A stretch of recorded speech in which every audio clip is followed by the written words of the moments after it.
ಸುಮಾರು ಒಂದು 10-15 ಲಕ್ಷ ಜನ ಸೇರುವಂತಹ ಈ ಒಂದು ಹೋರಾಟಕ್ಕೆ ಸಾಕ್ಷಿಯಾಗ್ಲಿಕ್ಕಿರೋದು ಅಡ್ಯಾರ್ ಕಣ್ಣೂರಲ್ಲಿರುವಂತಹ ಮೈದಾನ, ಕಡಲ ಕಿನಾರೆ ಅನ್ನುವಂತಹ ಕರೆಸಿಕೊಳ್ಳುವಂತಹ ಈ ಒಂದು ಅಡ್ಯಾರ್ನಲ್ಲಿ ಬೃಹತ್ ಸಮಾವೇಶವೇ ನಡೆಯಲಿಕ್ಕಿದೆ. 5 ವರ್ಷದ ಬಾಲಕಿಯನ್ನು ಅತ್ಯಾಚಾರ ಮಾಡಿ ಕೊಲೆ ಮಾಡಿದಂತಹ ಬಿಹಾರದ ಯುವಕನನ್ನು ಗುಂಡಿಕ್ಕಿ ಕೊಲ್ಲಾಯಿತು. ಅಭಿನಂದನೆಗಳನ್ನು ಸಲ್ಲಿಸಬೇಕು. ಆದರೆ ಅಭಿನಂದನೆಗಳು ಸಲ್ಲಿಸೋದಕ್ಕಿಂತಲೂ ಮೊದಲು ಇಲ್ಲಿ ಅಸಹಾಯಕರಾದಂತಹ ಬಡವರಾದಂತಹ ಮುಗ್ಧರು ಅಂತ ಖಂಡಿತ ನಾನು ಹೇಳಲ್ಲ.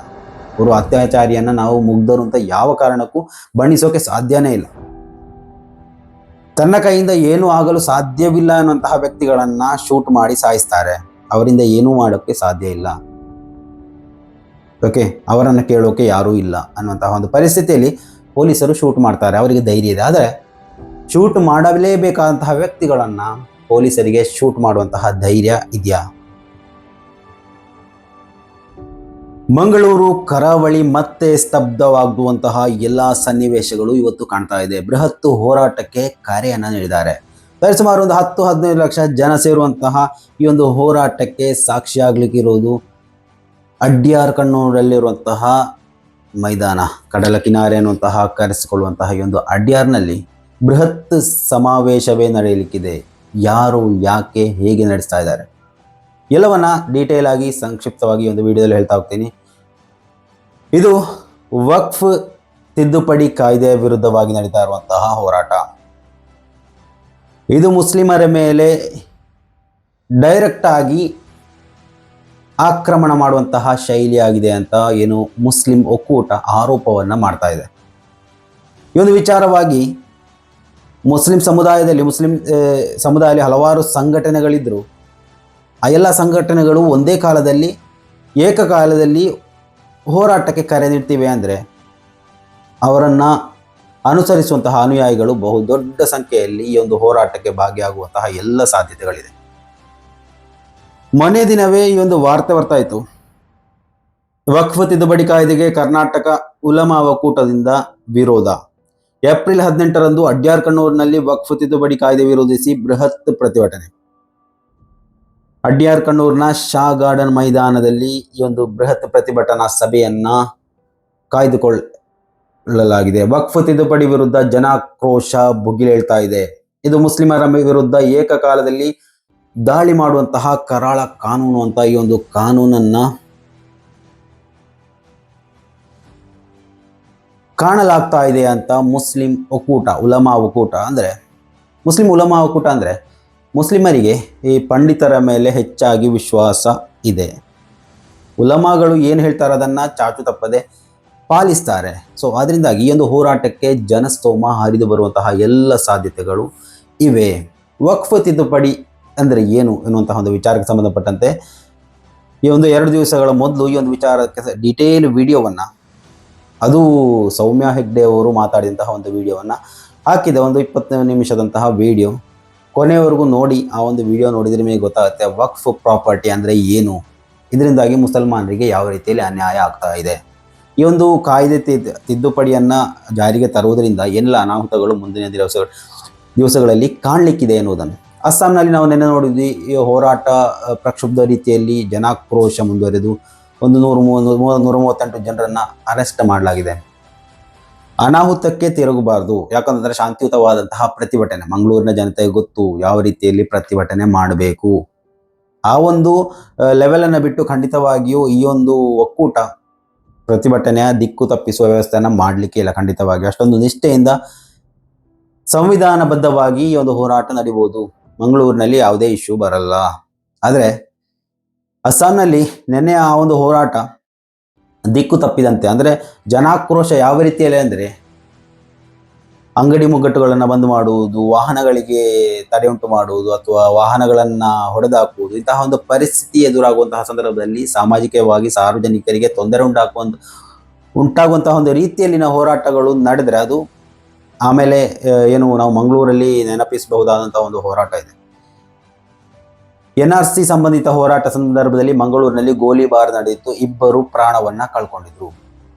ಅಲ್ಲಿ ಯಾರದು ತಪ್ಪು ಯಾರದು ಸರಿ ಅನ್ನುವಂಥದ್ದಲ್ಲ, 2 ಜೀವಗಳನ್ನಂತೂ ಕಳೆದುಕೊಂಡಿದೆ ಅನ್ನೋದಂತೂ ಸತ್ಯ. ಸೊ ಅದರಿಂದಾಗಿ ಅಂತಹ ವಾತಾವರಣ ಸೃಷ್ಟಿ ಮಾಡಬಾರ್ದು. ಪೊಲೀಸರಿಗೂ ದಯವಿಟ್ಟು ಮನವಿ ಮಾಡಿಕೊಳ್ತಾ ಇದ್ದೀವಿ. ಯಾಕಂದರೆ ಶಾಂತಿಯುತವಾದಂತಹ ಹೋರಾಟಗಳಲ್ಲಿ ತಾವೇ ನೈತಿಕ ಪೊಲೀಸಿಗಿರಿಯನ್ನು ಹುಟ್ಟು ಹಾಕಬಾರ್ದು.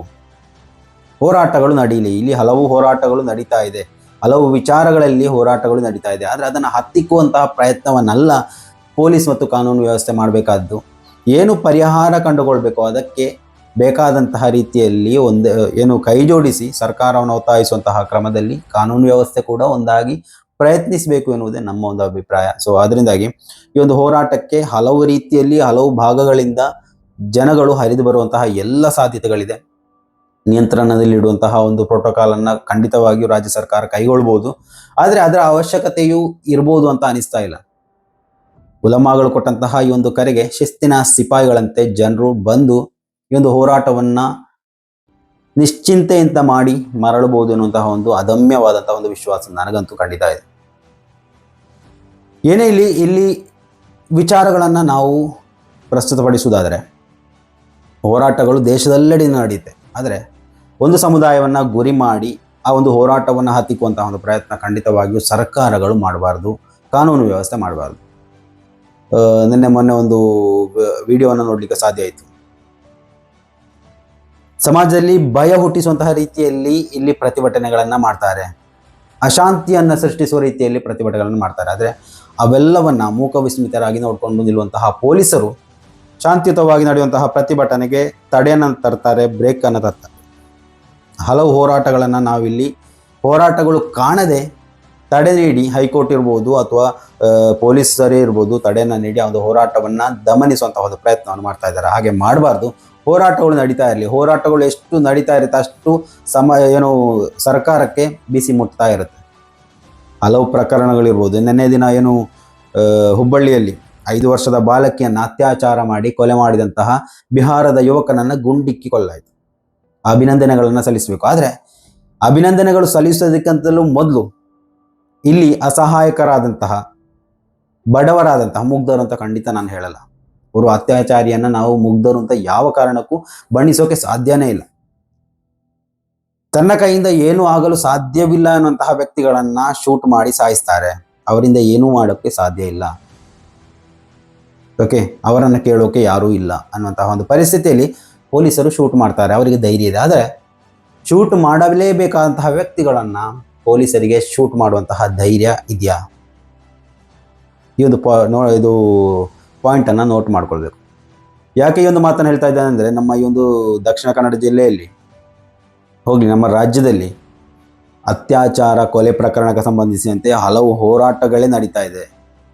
ಆ ಒಂದು ವಿಚಾರದಲ್ಲಿ ಒಂದು ಅಕ್ವಿಟಲ್ ಕಮಿಟಿ ರಚನೆ ಮಾಡಿ ಆರೋಪಿಗಳನ್ನು ಬಂಧಿಸುವಂತಹ ಪ್ರಯತ್ನವನ್ನು ಕೂಡ ಸರ್ಕಾರಗಳು ಪೊಲೀಸ್ ವ್ಯವಸ್ಥೆ ಮಾಡ್ತಾ ಇಲ್ಲ. ಅವರನ್ನು ಶೂಟ್ ಮಾಡೋದು ಬೇಡಿ, ಅವರನ್ನು ಒಂದು FIR ದಾಖಲಿಸಿ ಅರೆಸ್ಟ್ ಮಾಡುವ ಒಂದು ಗೋಜಿಗೆ ಕೂಡ ಹೋಗುವ ಪ್ರಯತ್ನವೇ ಮಾಡ್ತಾ ಇಲ್ಲ. ಯಾಕಂದರೆ ಅವರ ಲೆವೆಲ್ ಸ್ವಲ್ಪ ಮೇಲೆ ಇದೆ. ಅವರನ್ನ ಹಿಡಿಯೋಕೆ ಹೋಗಲಿ, ಅವರನ್ನು ಮುಟ್ಟೋಕೆ ಸಾಧ್ಯ ಇಲ್ಲ ಅನ್ನೋಂಥ ಒಂದು ಅವಸ್ಥೆ ನಮ್ಮ ಕಾನೂನು, ಆ ಒಂದು ಭಯ ನಮ್ಮ ಕಾನೂನು ವ್ಯವಸ್ಥೆ ಮೇಲಿದೆ. ಸೊ ಅದರಿಂದಾಗಿ ಅಂಥವರನ್ನು ಶೂಟ್ ಮಾಡೋಕ್ಕೆ ಇವರಿಗೆ ರಿವಾಲ್ವರು ಸಿಗಲ್ಲ, ಪರ್ಮಿಷನು ಸಿಗಲ್ಲ. ಆದರೆ ಅಸಹಾಯಕರನ್ನು, ಅಂದರೆ ಆ ಒಂದು ವ್ಯಕ್ತಿ ಆರೋಪ ಮಾಡಿದ್ದಾನೆ, ತಪ್ಪು ಮಾಡಿದ್ದಾನೆ, ಶಿಕ್ಷೆ ಅನುಭವಿಸಬೇಕು. ಆದರೆ ಆ ಒಂದು ವ್ಯಕ್ತಿಯಿಂದ ಏನು ಮಾಡಿದ್ರು, ಆ ಒಂದು ವ್ಯಕ್ತಿಯನ್ನು ಏನು ಮಾಡಿದ್ರು ಹೇಳೋಕೆ ಯಾರೂ ಇಲ್ಲ ಅನ್ನುವಂತಹ ಒಂದು ಪರಿಸ್ಥಿತಿ ನಿರ್ಮಾಣ ಆಗುವಂತಹ ಒಂದು ಸಂದರ್ಭದಲ್ಲಿ ಪೊಲೀಸರು ಸಾಮಾನ್ಯವಾಗಿ ಟ್ರಿಗರ್ ಒತ್ತೆ ಬಿಡ್ತಾರೆ. ಏನೂ ಮಾಡೋಕ್ಕಾಗಲ್ಲ. ಇದೊಂದು ನಮ್ಮ ಸಮಾಜದ ದುರವಸ್ಥೆಯನ್ನು ಇಲ್ಲಿ ಬಿಂಬಿಸುವಂತಹ ಒಂದು ವಿಚಾರ. ಸೊ ಅದರಿಂದಾಗಿ ಅಭಿನಂದನೆಗಳು ಆ ಒಂದು ಪೊಲೀಸ್ಗೆ. ಅತ್ಯಾಚಾರಿಯನ್ನು ಇದೇ ರೀತಿಯಲ್ಲಿ ಎಲ್ಲ ಕಡೆಗಳಲ್ಲೂ ಎಲ್ಲ ಘಟ್ಟಗಳಲ್ಲೂ ಮಾಡಿ ಮುಗಿಸುವ ಒಂದು ಧೈರ್ಯ ತೋರಿಸಿ ಅಂತ ನಿಮ್ಮ ಹತ್ರ ಹೇಳ್ತಾ ಇದ್ದೇನೆ, ಕೇಳಿಕೊಳ್ತಾ ಇದ್ದೇನೆ. ಸ್ನೇಹಿತರೆ, ನಿಮ್ಮ ಅಭಿಪ್ರಾಯಗಳನ್ನು ದಯವಿಟ್ಟು ಕಮೆಂಟ್ ಮಾಡಿ. ಮುಂದಿನ ಮಾಹಿತಿಯೊಂದಿಗೆ ಮತ್ತೆ ಭೇಟಿಯಾಗೋಣ. ಅಲ್ಲಿವರೆಗೂ ನಮಸ್ಕಾರ.